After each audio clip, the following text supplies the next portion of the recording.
Film की शुरुआत में दिखाए जाते हैं दो बूढ़े लोग जो दोनों हस्बैंड वाइफ थे। वो छुट्टियां गुजारने के लिए कहीं पर जा रहे थे और रेडियो पर गाने सुनते हंसी मजाक करते अपने सफर पर जा रहे थे, मगर तभी उनका रेडियो खराब होकर अपने आप ये गाना जीपर्स क्रीपर्स लगा देता है। तभी इनके पीछे एक ट्रक आ जाता है जिसका ड्राइवर काफी गुस्से में ट्रक चला रहा था। तब ये देखकर वो थोड़ा डरने लगते हैं, मगर फिर वो ट्रक आगे निकल जाता है। अभी वो लोग सुकून का सांस लेते ही हैं, मगर तभी उन्हें वो ट्रक एक जगह पर खड़ा हुआ दिखता है जिसके ड्राइवर ने काफी अजीब तरह का सूट पहना हुआ था। वो एक लाश को ठिकाने लगाने के लिए एक जगह पर फेंकने जा रहा था, जो देख वो लोग काफी परेशान हो जाते हैं। बूढ़ी औरत डरते हुए कहती है यहाँ बहुत ही खतरा है, हमें यहाँ से चलना चाहिए। तो अभी वो लोग जा ही रहे थे, मगर वो दोबारा से उनका पीछा करने लगता है। अब ये देखकर तो वो और डर जाते हैं। तब बचने के लिए वो इस रोड से उतरकर किसी दूसरी रोड पर चले जाते हैं, जिसके बाद वो ट्रक सीधा चला जाता है। अब वो लोग एक जगह गाड़ी रोककर बाहर आ जाते हैं। बूढ़ी औरत बार बार अपने हस्बैंड को कहती है आप क्यों रुके हैं इधर, वो आदमी हमें भी ढूंढकर मार देगा। जिस पर वो बूढ़ा आदमी कहता है हमें डरना नहीं, हिम्मत करनी चाहिए और इस बारे में पुलिस को बता देना चाहिए, जिसके लिए वो बूढ़ी औरत मान जाती है। फिर ये लोग उस जगह जाते हैं जहाँ ड्राइवर ने उस लाश को फेंका था। अब वो एक काफी गहरी जगह में बड़ी डरावनी चीज देखते हैं जिससे उनकी हालत ही खराब हो जाती है, मगर इसके बाद उनके साथ क्या होता है ये हमें दिखाया नहीं जाता। फौरन ही बाद हम हस्बैंड वाइफ को देखते हैं जिनकी कुछ वक्त पहले शादी हुई थी। इनमें लड़की का नाम लेन था और वो एक हॉरर फेस्टिवल यानी किसी डरावने त्योहार में जा रहे थे। लेन का हस्बैंड मोबाइल पर उसी बूढ़े कपल की वीडियो देख रहा था जिसमें बताया जाता है कि उन्होंने अपने रास्ते में बहुत सारी लाशों को देखा, मगर उस दिन के बाद उन दोनों को भी किसी ने नहीं देखा। वो लोग कहाँ गए कोई भी इस बारे में नहीं जानता। लेन का हस्बैंड डरावनी चीजों का बहुत बड़ा फैन था। वो लेन को बताता है कि क्रीपर की कहानी बिल्कुल सच्ची है। क्रीपर हर 23 साल बाद आता है और लोगों को 23 दिन तक मारता रहता है, और ये 23 दिन लोगों के लिए किसी अजाब से कम नहीं होते। Creeper comes back every 23rd spring.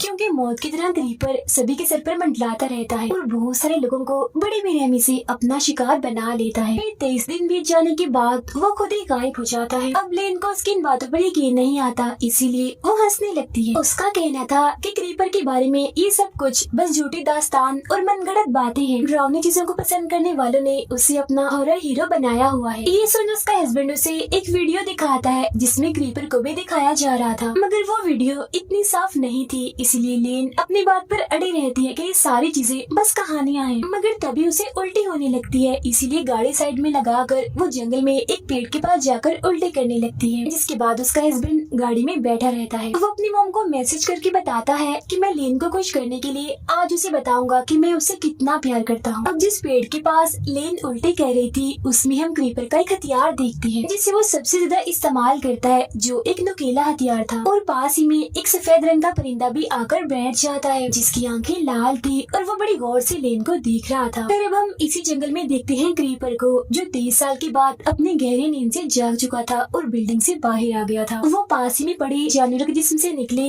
कीड़े मकोड़ों को खाने लगता है, वो भी बहुत मजे से जैसे उसकी कोई पसंदीदा चीज हो। इसके बाद वो जाता है एक स्केयर क्रो के पास और उसके कपड़े निकाल कर पहन लेता है क्योंकि ये उसका पसंदीदा सूट है। स्केयर क्रो दरअसल खेतों में खड़ा किया गया इंसान जैसा पुतला है जो परिंदों को डराने के लिए खड़ा किया जाता है। फिर इसी जंगल में हम लेन के एक दोस्त को देखते हैं जो उसी फेस्टिवल में जा रहा था, लेकिन वो रास्ता भटक चुका था तो लेन से कॉल करके रास्ता पूछ रहा होता है। जैसे ही एक पेड़ के पास जाता है तो तभी अचानक से उसके पीछे आ जाती है उसकी मौत यानी क्रीपर। देखते ही देखते उस पर हमला करके बड़ी बेरहमी से उसे मार देता है।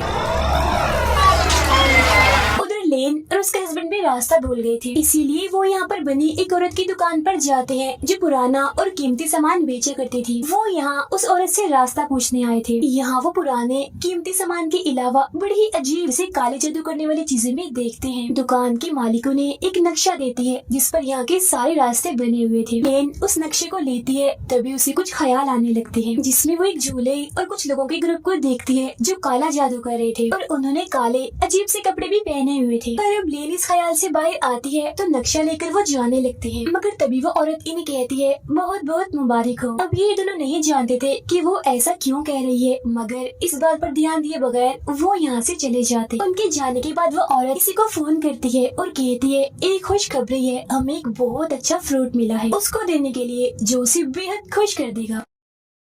लेन और उसका हस्बैंड एक होटल में जाते हैं जहाँ थोड़ी मस्ती करने के बाद फेस्टिवल में जाने की तैयारी करने लगते हैं। कुछ वक्त के बाद लेन वॉशरूम में जाती है और टेस्ट करती है कि क्या वो माँ बनने वाली है या फिर नहीं, मगर रिजल्ट उसे काफी अजीब ही दिखता है। एक डॉट जिसके आसपास एक दायरा बना हुआ था। अब यहाँ दोबारा से उसे ख्याल आता है जिसमें दुकान की वही मालिक काले जादू वाला सूट पहनकर एक झूले के पास खड़ी हुई थी। उस झूले में किसी बच्चे के रोने की आवाज भी आ रही थी। तभी एक क्रो यानी कौवा आकर वॉशरूम की खिड़की से टकरा जाता है, जिससे लेन काफी डर जाती है और सोचती है ओ माय गॉड यहाँ भी क्रो। तभी यहाँ उसका हस्बैंड आकर लेन को ले जाता है और हम रिजल्ट में पॉजिटिव का निशान देखते हैं, मतलब कि लेन सच में माँ बनने वाली है। तो अब हमें यहाँ पता चलता है कि दुकान की मालिक ने उन्हें इसीलिए ही मुबारक दी थी। फिर अब वो दोनों उस फेस्टिवल में चले जाते हैं, मगर बाहर एक ग्रुप इस फेस्टिवल के खिलाफ एहतजाज कर रहा था। इसी बीच ग्रुप का लीडर कहता है कि हमारा मसीहा जाग चुका है। अब ये बात लेन को काफी अजीब लगती है, मगर वो इसको नजरअंदाज करके अंदर चली जाती है। इस फेस्टिवल में बहुत सारे लोग आए हुए थे जिन्होंने अलग अलग रोनी मूवीज के कैरेक्टर जैसे होली बनाए हुए थे, जो काफी एंजॉय और मस्ती कर रहे थे। तभी इनके बीच एक लड़का आता है जो सबको ये दिखाने की कोशिश करता है कि मुझे तीर से किसी ने मारा है, मगर असल में वो सबके साथ मजाक कर रहा था। लेकिन जैसे ही वो जंगल में जाता है तो उसका मजाक सच बन जाता है, क्योंकि तभी वहाँ पर आ जाता है क्रीपर और उस पर हमला करके उसे पेड़ की टहनी में घुसाकर मार देता है, क्योंकि क्रीपर अपने सारे हथियार अपने साथ लेकर शिकार पर निकला हुआ था और वो बहुत ही भयानक दिख रहा था। लेन और उसका हस्बैंड फेस्टिवल में मजे करते हुए इधर उधर घूम रहे थे, मगर तभी वो एक गेम खेलने जाते हैं। इसमें नुकीले हथियारों से निशाना लगाना होता है। पहले लेन का हस्बैंड इस गेम को खेलता है, मगर वो निशाना ठीक से नहीं लगा पाता। अब जब लेन की बारी आती है तो वो क्रीपर का हथियार चुनती है, जिससे उसके सारे निशाने बिल्कुल सही जाके लगते हैं।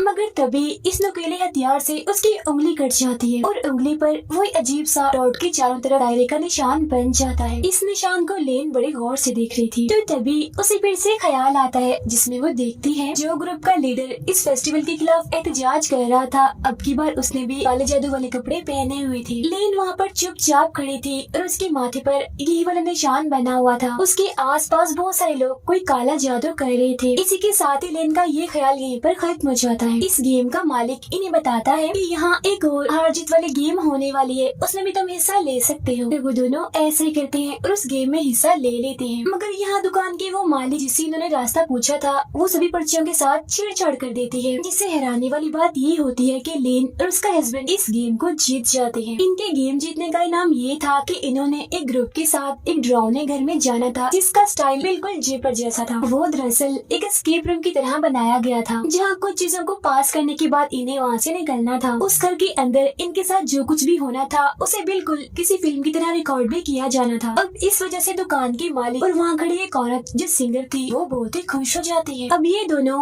उस पूरे ग्रुप से मिलते हैं जिन्होंने इनके साथ उस घर के अंदर जाना था, जिनमें एक थी इस पूरी फिल्म की होस्ट, एक था मैनेजर और एक कैमरामैन। इनके साथ एक और आदमी भी जा रहा था जो कि इन सबका लीडर था और इसने इन सब की मदद करनी थी वहाँ जाकर। अब ये लोग उस घर के कब्रिस्तान में पहुँच जाते हैं, जहाँ आकर लीडर इन्हें बताता है कि जिस घर में हम जा रहे हैं उस फैमिली के लोग इस कब्रिस्तान में दफन हैं और ये कब्रिस्तान काफी सदियों पुराना है। कहा जाता है कि जो फैमिली उस डरावने घर में रहती थी वो बहुत ही अच्छी और नेक थी, मगर ये जगह भूतिया भी हो सकती है, यानी बहुत डरावनी। और अब हमें यहाँ से पैदल चलकर उस घर तक जाना होगा। इसी बीच हम क्रीपर को देखते हैं जो एक बिजली के टावर पर अपना ट्रक लाकर मारता है, जिससे वहाँ की आधी लाइट जाने की वजह से सभी के सिग्नल्स चले जाते हैं। तभी क्रीपर अपने ट्रक से निकलकर बाहर आता है और वहाँ लगी एक कैमरा में रिकॉर्ड हो जाता है, जिसे वो कैमरामैन भी अपने कैमरा में साफ साफ देख पा रहा था, मगर उसका कैमरा भी खराब हो जाता है और अब वो अकेला ही आगे बढ़ता है। उसे वहाँ सिंगर औरत दिखती है जिसने वही अजीब से काले जादू वाले कपड़े पहने हुए थे। कैमरा को ठीक करने में वो उसकी मदद लेने के लिए जाता है, मगर तभी यहाँ क्रीपर आ जाता है और उस पर हमला करके उसके चेहरे को पकड़ लेता है, जिसके बाद बड़ी बेरहमी से वो उसे मार देता है। उधर लेन का हस्बैंड होस्ट के साथ काफी हंसी मजाक कर रहा था, जिससे लेन को काफी बुरा लग रहा था। पास होकर अकेले ही कब्रिस्तान के रास्ते आगे बढ़ती है, मगर तभी उसके पीछे पीछे उसका हस्बैंड भी आ जाता है उसे मनाने के लिए। वो उसे यहाँ बताने ही वाला था कि मैं तुमसे बहुत प्यार करता हूँ, मगर एकदम से क्रीपर यहाँ आता है और लेन को पकड़कर अपने साथ उड़ाकर कहीं ले जाता है। उधर वो तीन लोग कैमरामैन को ढूंढ रहे होते हैं, जहाँ उन लोगों को वो तो नहीं मिलता मगर उसका कैमरा मिल जाता है खून से भरा हुआ। दूसरी साइड से लेन का हस्बैंड डर कर भागता हुआ यहाँ पर आता है और बताने लगता है कि कोई अजीब सी चीज जो कोई अलग ही तरह की लग रही थी वो लेन को उड़ाकर अपने साथ ले गई है। वो बहुत ही ज्यादा डरा हुआ था और पुलिस की मदद लेने के लिए यहाँ से भागने लगता है, मगर तभी वो एक चीज से टकरा जाता है जो एक लाश थी और ये उस कैमरामैन की ही थी। लाश की हालत बहुत ही बुरी थी, खून में लथपथ थी वो। तब ये देखकर वो लोग काफी डर जाते हैं और परेशान हो जाते हैं, ये सोचकर कि यहाँ जरूर कोई खतरनाक चीज है जो सब पर हमला कर रही है। इसीलिए वो भागकर उस घर में चले जाते हैं ताकि उनकी जान बच सके। मगर तभी दुकान की मालिक, सिंगर और एहतजाज वाला लीडर घर का दरवाजा बंद कर देते हैं और कहते हैं कि तुम लोगों को हमने क्रीपर के लिए ही छोड़ दिया है। तब यहाँ पर हम समझ पाते हैं कि ये सारे लोग जिन्होंने ये अजीब सा लिबास पहना हुआ है ये सब काला जादू करते हैं और ये क्रीपर को अपना गॉड समझते हैं और उसकी पूजा करते हैं। घर के अंदर आ जाने के बाद सब लोग अपने लीडर पर शक करने लगते हैं कि ये भी जरूर उन लोगों के साथ मिला हुआ है और इसने हमें यहाँ पर फंसाया है, जिस पर वो कहता है मुझे खुद नहीं पता कि सब कुछ क्या हो रहा है। इसके बाद हम देखते हैं लेन को, जिसे क्रीपर ने किसी जगह पर बांध कर रखा हुआ था। वो उसकी पेट पर एक चाकू से कट का निशान लगा देता है। उधर वो लोग डरते हुए इधर उधर जा रहे थे, जिसके बाद वो उस कमरे में जाते हैं जहाँ लेन की उस दोस्त की लाश लटकी हुई थी जो जंगल में अपना रास्ता भटक गया था। इसके फौरन बाद यहाँ पर आ जाता है क्रीपर, जिसे देखकर तो उनकी हालत ही खराब हो जाती है। अब हॉरर चीजों को पसंद करने वाले जो क्रीपर को अपना हीरो समझते थे, आज उनकी बात सच हो गई, मतलब कि सच में क्रीपर पाया जाता है। उसके बारे में जो बातें हैं वो मनगढ़ंत नहीं है। यहाँ हम उसका हुलिया साफ साफ देख पाते हैं जो बेहद भयानक था और उसका चेहरा बहुत ज्यादा डरावना था। लीडर जिसके हाथ में गन थी वो क्रीपर पर गोली चलाता है जो क्रीपर के हाथ पर लगती है, जिस वजह से वो रुक जाता है। तो मौका देकर वो लोग यहाँ से भागने लगते हैं। अब क्रीपर लेन की दोस्त की लाश पर से उसका हाथ उखेड़कर अपने हाथ पर लगा लेता है, जिससे वो बिल्कुल ठीक हो जाता है। तो अब हम यहाँ ये समझ पाते हैं कि क्रीपर सभी की लाशों को इस्तेमाल करता है और उनके जिस्म के हिस्सों से ही जुड़कर वो बनता है, और अगर जख्मी हो तो उनके जिस्म का कोई भी हिस्सा इस्तेमाल करके बिल्कुल ठीक हो जाता है। लेन खुद को किसी तरह छुड़वा लेती है और वहाँ से भागकर इन लोगों के पास आ जाती है। वो लोग एक कमरे में जाते हैं जहाँ पर फोन था। मैनेजर का पैर वहाँ बिछाए एक जाल पर लग जाता है, जिससे उसका पैर जख्मी हो जाता है। लेन का हस्बैंड पुलिस को कॉल करके यहाँ की सूरत हाल के बारे में बताने लगता है, मगर तब तक यहाँ क्रीपर आ जाता है। वो इन पर हमला करने लगता है, जिससे बचकर वो लोग यहाँ से भागकर दूसरे कमरे में आ जाते हैं। होस्ट कहती है वो हमारे पीछे पड़ गया है, हम बचेंगे कैसे? इस पर लेन का हस्बैंड कहता है क्रीपर इमोर्टल है, वो कभी नहीं मर सकता। बचने के दो ही रास्ते हैं, या तो वो खुद हमारा पीछा छोड़ दे या फिर हम लोग 23 दिन के इस खतरनाक और परेशान कुन टाइम को गुजार ले और बच जाए।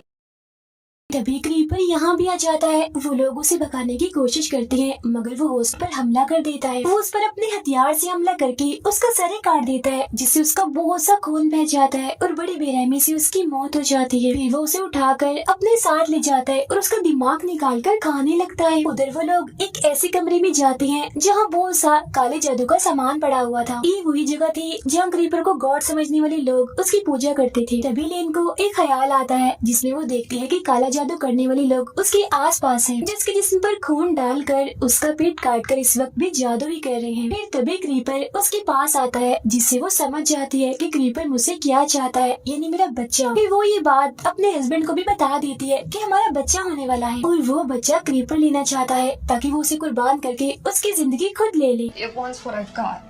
अब इसी कमरे के बिल्कुल नीचे उन्हें एक खुफिया कमरा मिलता है, जिसके अंदर बहुत सारी लाशें थी। तो वो लोग यहाँ सारी बात समझ जाते हैं कि इस जगह पर लोगों का एक ग्रुप है जो क्रीपर की पूजा करते हैं और उसके लिए बहुत सारे लोगों को फंसा कर वो यहाँ लाते हैं, जिसके बाद क्रीपर उन्हें खाकर ताकतवर और खतरनाक रहता है। और ये चीज काफी सदियों से चलती आ रही थी। तभी लेन बताती है कि क्रीपर को मारा जा सकता है क्योंकि उसका जिस्म कमजोर और मुर्दा बढ़ता जा रहा है। तब यहाँ हमें ये भी समझ आती है कि क्रीपर को लेन का बच्चा चाहिए खुद को ठीक करने के लिए, क्योंकि वो उस बच्चे को अपने लिए कुर्बान करके उसकी जिंदगी खुद लेना चाहता है, जिसके बाद वो बिल्कुल ऐसा हो जाएगा जिसे वो अभी अभी पैदा हुआ है, इन्हें पहले की तरह खतरनाक और ताकतवर। इसी वजह से इस फिल्म का नाम जेपर्स क्रीपर्स रिबॉर्न पड़ा है। अब वो लोग उस कमरे से बाहर आते हैं ताकि यहाँ से निकलने का रास्ता ढूंढ सके, लेकिन तभी यहाँ पर क्रीपर आ जाता है। वो मैनेजर के पेट में अपना चाकू जैसा हथियार मारता है, जिससे उसकी बड़ी बेरहमी से ही मौत हो जाती है। इनका लीडर क्रीपर पर एक चाकू से हमला करता है है और वहाँ से भागने लगता है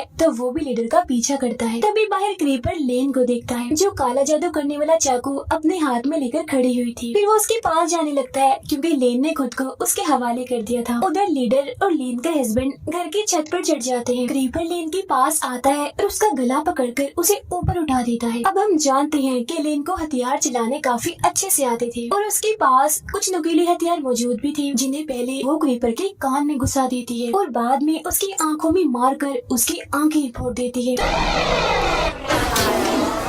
इससे यहाँ क्रीपर अंधा हो जाता है। ऊपर से वो दोनों एक काफी बड़ा रॉड नीचे फेंक देते हैं जहाँ वो खड़ा था। वो रॉड क्रीपर के मुंह के आर पार हो जाता है जिससे वो वहीं अधमरा हो जाता है। तभी यहाँ बहुत सारी क्रोज यानी कौवे आ जाते हैं और बुरी तरह से चिल्लाने लगते हैं। जिस हड़बड़ी में लीडर नीचे गिर जाता है और उसकी मौत हो जाती है। लेन का हस्बैंड नीचे उतर कर आता है और उसे संभालता है। फिर बहुत सारे परिंदे आकर क्रीपर को उठा लेते हैं और उसे अपने साथ कहीं ले जाते हैं। इतने ही देर में पुलिस भी वहाँ पर आ जाती है और दोनों को बचाकर गाड़ी में बिठाती है। मगर तभी हम लेन की आंखों को अचानक से काला होता हुआ देखते हैं। अब आपको याद ही होगा कि क्रीपर ने उसके पेट पर जादू वाले एक चाकू से कट का निशान लगाया था। फिर अपने जिस्म के एक हिस्से को लेन के पेट में डाल दिया ताकि वो उसके बच्चे को निगल जाए और उसने ऐसा कर भी लिया था। इसका रिजल्ट हमें दिखाया भी जाता है जहाँ बहुत सारे क्रोस और परिंदे क्रीपर्स के आसपास होते हैं। फिर उसका जिस्म किसी कवर की तरह बनकर फट जाता है और अंदर से निकलता है क्रीपर रेबॉर्न होकर यानी दोबारा पैदा होकर, जो बिल्कुल जवान नया दिख रहा था। इसका मतलब ये है कि लेन पर उसने जो काला जादू किया था वो पूरा हो गया था जिसने उसने लेन के बच्चे की जिंदगी ले ली। और इसी के साथ ही ये फिल्म यहीं पर खत्म हो जाती।